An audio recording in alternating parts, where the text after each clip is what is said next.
Le 11 septembre 1956.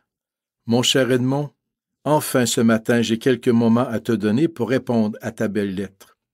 Oui, le temps passe ici pour nous, dans l'organisation de la nouvelle année scolaire. Que de choses à faire. Nous avons plus d'élèves que les années passées. Tant mieux, ce sera plus intéressant. Nous en avons même du Vietnam. Je devrais dire que nous en aurons, car ils ne sont pas encore arrivés. Ce matin, les cours commencent. C'est la vie qui continue. Je prends ma 5e année ici. Il me semble que je viens d'arriver. Le fait que j'aille dans la marine royale durant les vacances me donne l'illusion que le temps passe rapidement. Ce qui compte, c'est la façon dont on emploie son temps. Sert-il à nous enrichir spirituellement ou non? Voilà la grande question. Il faut bien se dire que malheureusement, nous perdons bien des chances de travailler pour amasser ce trésor que ni la rouille ni les vers ne rongent. Notre foi est si peu vivante. Nous sommes si attachés aux choses qui passent, comme la fumée. Je suis content de pouvoir te dire que mon grand malade est rendu dans l'éternité. Il a beaucoup souffert. Le soir de sa mort, je suis allé le voir et je suis demeuré avec lui environ une demi-heure. Je me suis contenté de lui faire des actes d'amour, d'espérance, de contrition, de soumission à la volonté du bon Dieu.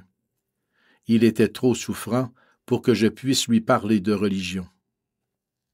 À un moment, alors que je priais intensément pour lui à l'intérieur de moi-même, il s'est ouvert les yeux et m'a dit d'une voix forte, « Father, you pray for me. Thank you. » Je fus très surpris. Avant de mourir, il reçut le baptême sous condition et répéta en toute lucidité les actes d'amour que la sœur lui faisait dire. Je suis sûr qu'il est sauvé. Il était très reconnaissant d'être au milieu de nous. La bonté des sœurs et des gardes-malades lui était très sensible. Mais que c'est consolant de voir un malade accepter ses souffrances avec résignation et en expiation de ses péchés. Jamais il ne se plaignait. Que Dieu ait son âme. Tout est fini pour lui.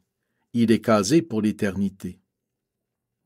S'il a su accepter vraiment ses souffrances et se soumettre à la volonté divine, il en bénéficiera pour toujours, sinon il en souffrira pour l'éternité. Quand on songe à cela, ça nous aide à demeurer fidèles et à lutter contre les tentations qui nous accablent de temps en temps. Heureux sommes-nous de pouvoir souffrir, de pouvoir réfléchir. Il y en a tant qui meurent subitement, sans avoir même le temps d'une pensée de repentir. Combien il faut demander chaque jour au bon Dieu de nous faire la grâce de voir venir la mort et d'avoir les dispositions convenables à un tel moment. Je pense à toi souvent, Edmond. Je demande que tu aies toujours le courage qui t'a soutenu jusqu'ici. Il est naturel que tu fléchisses par moments. Le bon Dieu comprend cela mieux que tout autre. Il faut cependant ne pas rester tombé ou découragé. Cela n'arrange rien, bien au contraire. J'attendrai avec impatience de tes nouvelles. Je sais que la cour va reprendre ses activités. Sois courageux et mets toute ta confiance en Dieu et en la Sainte Vierge. Ton padre qui pense à toi, Philippe Roy, prêtre.